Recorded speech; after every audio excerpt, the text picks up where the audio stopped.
So today we got the Caprice in the shop. We got it up on the rack, and I started disassembly and trying to get everything out from the 6L80 and the Summit converter. It was a Summit Pro LS converter, so I think it was the cheapest 6L80 converter that there was on Summit's website. So again, that converter and all that stuff was for an NA setup. It was never supposed to be behind this thing. So anyway, I'm surprised it lasted as well as it did, to be honest. And now we're gonna fix it and make it better. So here's the pan. There's how wonderful that looks. And I was laying out the exhaust I got in Daytona over what I had built. So I think I'm gonna end up using a lot of the stuff that I bought and building a new exhaust, because just wasn't happy with how mine turned out. Because when I did the turbo kit, I was still in my garage down at the house, and I put the twin turbo kit on and built the exhaust and everything on the floor on jack stands. So the lift's a lot easier. So here we are. I'll fix it while it's here. I was able to fix some stuff on the red truck that I didn't like with the exhaust on it. So, while I'm going through these things, that's what I'll do. So I guess since we got it up in there, I don't think we normally get a chance to see the bottom side of the car, and that's where all the magic happens. So this is my fitting to the bottom of the tank, and that is JB Weld. I have used JB Weld a lot on fuel tanks, and if you let it cure and dry for a while, it works. There's this other stuff. It's like Gasolina or something. A can of it on Amazon's like $30 or something. But when I started messing with the diesel stuff, you can buy like a little packet of it for $2 or something. So that's useful information, instead of having to buy a $30 can of it that once you open it, I think it only has like a year shelf life. So when I did this, I like the largest fitting I can get to feed the pump, because I want the least amount of restriction, especially since our pickup's here and the pump is way up here. So this is set up similar to the DSX auxiliary kit, but theirs is $1,000, and I already had most of this stuff, so I really don't have anything in it. This is a -12, and then I think this is a 3/4 pipe tap, and then you just mix up JB Weld, wipe it in the threads, and then screw it in, and then wipe it around, and then you have to let it sit. Even with the Gasolina stuff, or however you say it, you have to let it sit, because if you do this and then immediately put gas in it, it's going to eat it away and it's going to leak. So this has been this way ever since I've done it. And I did have to redo it the last time. I don't remember how long ago, but anyway, it lasts for a long time. So the next time I have to do it, I'll use the Gasolina stuff. Here's our filter. This is I believe that's 100 micron. Oops, sorry. It's a 100 micron filter. That's my power wire to the pump, and then this -6 is the return. And then I do not like how far it has to come before it gets to the pump, because pumps like to push, they don't like to suck. But there's really no other good place to put the pump. Again, the DSX puts it up here, but this is a 4303, and the only reason I use this is because this is what I had. Nowadays they have a lot bigger inline pumps flow rate wise that are physically smaller than this. But again, I used what I had, and it works well. It turns on with the hot switch at 4 psi, and then again, this is my return, a -8 feed off the discharge, and then they come up into here, and then my regulator's up there in the fresh air intake for the HVAC system. Here's the turbos. So this is it's an AGP twin turbo kit for a Camaro. I believe it's a 5th gen Camaro. And these are the upgraded turbos. They're 62s, and they're rated at 1100 wheel horsepower. So, a lot of people ask me, well, how did they fit, and what all did you have to modify? And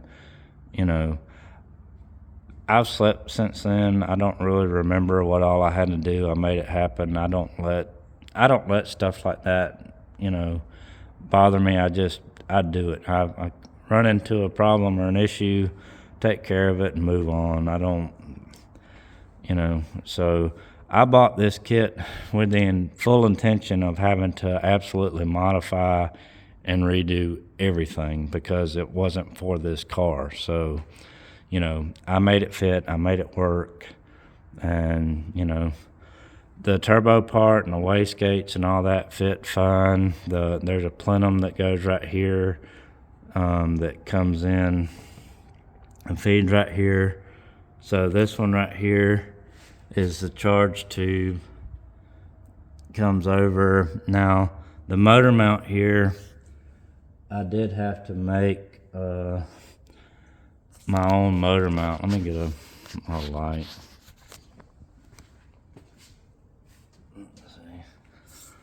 So let's see. There we go.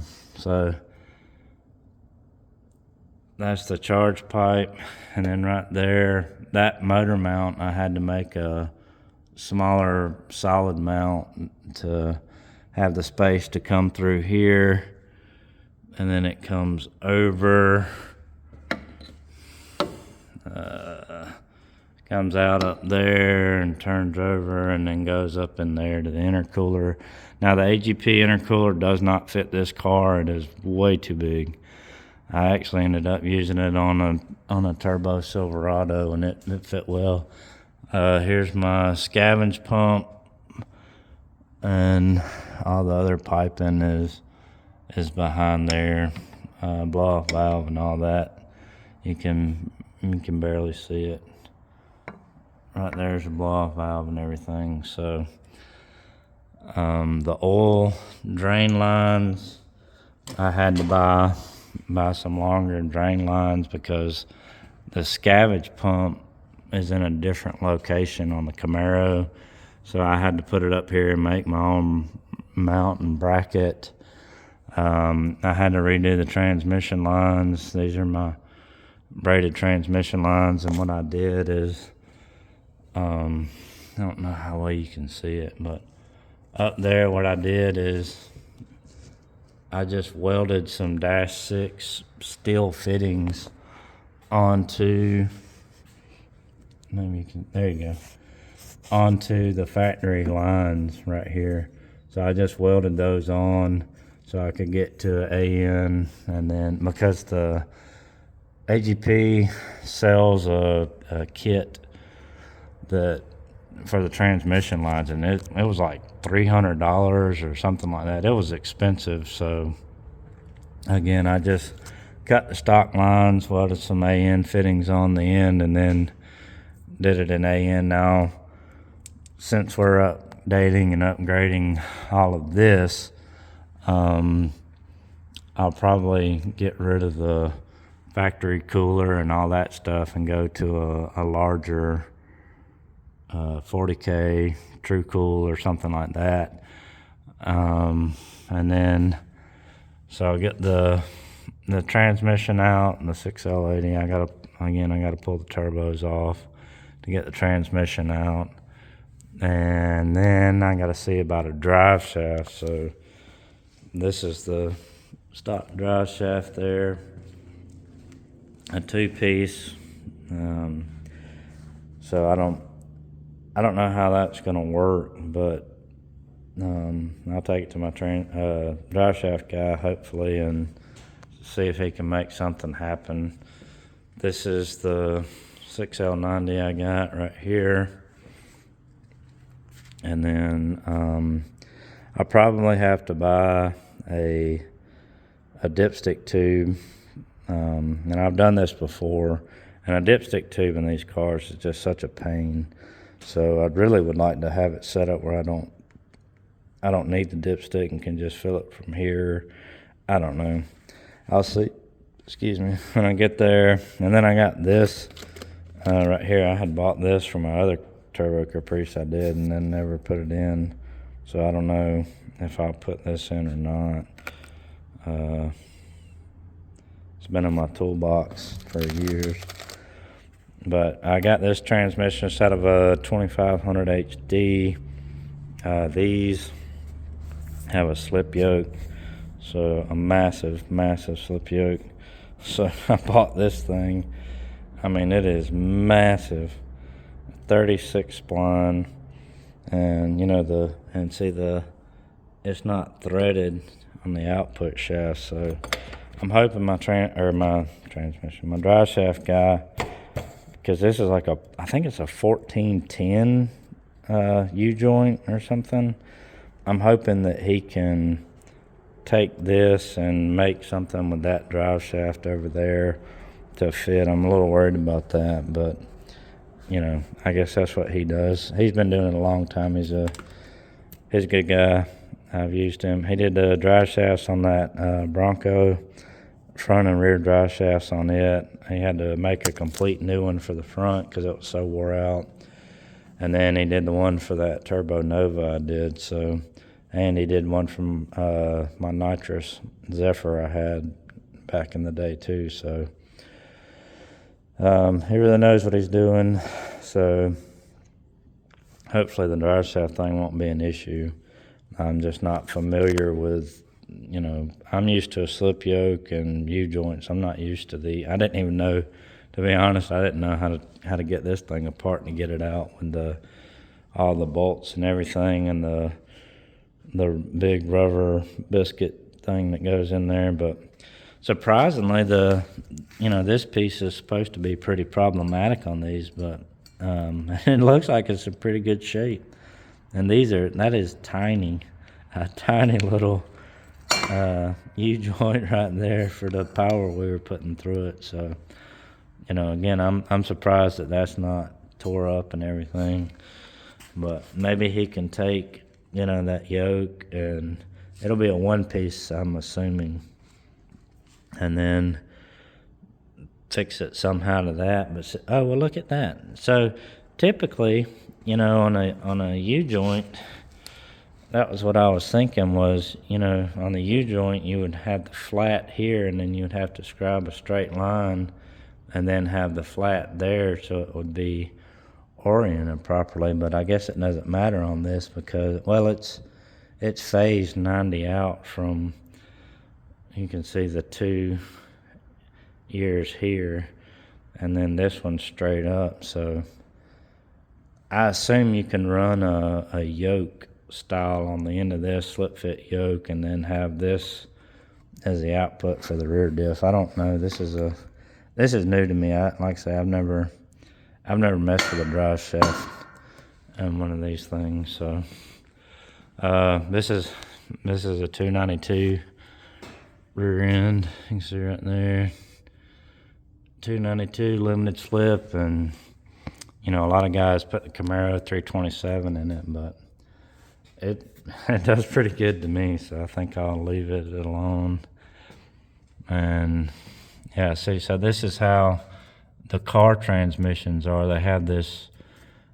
It just amazes me that's able to hold up as well as it does this rubber thing there. But so yeah, it bolts to these 3, and then it centers on this that part right there. So anyway, I'll get all this out and then get the 90 in, get my measurement, and then I'm curious to see how much physically bigger it is than the 80. I know there is a guy on LS1 Tech that has a AGP set up with a 5.3, and he had a 6L90, so at least I know it fits. But I think it is bigger because I seem to recall that his clamps for the wastegate was close to touching on one side with the 90. So as long as the turbos still fit, we'll be good to go. But these are the feed lines to the turbos. There's a special fitting in the valley cover, between the valley cover and the oil sending unit, and then it splits off. So this one feeds that turbo, and then the one behind it there feeds this one. So and then again, the scavenge pump sucks the oil out from them. And you know, that was one of my things about it, is I really didn't care for that. I don't like about the low mounts is the oil return, because you know, if the scavenge pump fails, then it's gonna not get the oil out of the turbos, and then it's gonna smoke. But I haven't had a problem. There was one scare where after we were trying to do the fuel system and bypass the fuel pump control module and trying to figure all that out, I didn't want the pump just running dry, so I'd pulled the relay out and the car cranked up, and I freaked out because I was like, the scavenge pump's not running. I hope it didn't mess up my turbos. So but it didn't, thank God. So but it scared me to death. I just knew that I was gonna have to reseal them or something. But that is the downside, is the scavenge pump, in my opinion, of this setup. But other than that, I really like the low mount, because you know, the heat and the exhaust routing, you know, it's just straight off the turbos back, and then all your heat and everything's down here and opposed up in the engine bay. And these cars from the top side, I mean, they're very tight. So, you know, this is the best packaging on in this application, in my opinion. And they spool really, really well, and then they make really good power. So hopefully with the 90, I don't know if we'll put it on the dyno again. We'll probably just street tune it again. But I think we were losing some power through that 80 and that Summit converter. So it'll be interesting to see how this car does with a good converter in it and with a healthy transmission, because you know, that's a cop car transmission with 160,000+ miles on it, so you know it hasn't had a good life. And you know, it probably hasn't been holding the power for a while. But anyway, I'm about to get this thing pulled out and start fitting up the 90, and then maybe I'll show the 90 in it and everything, and we'll go from there.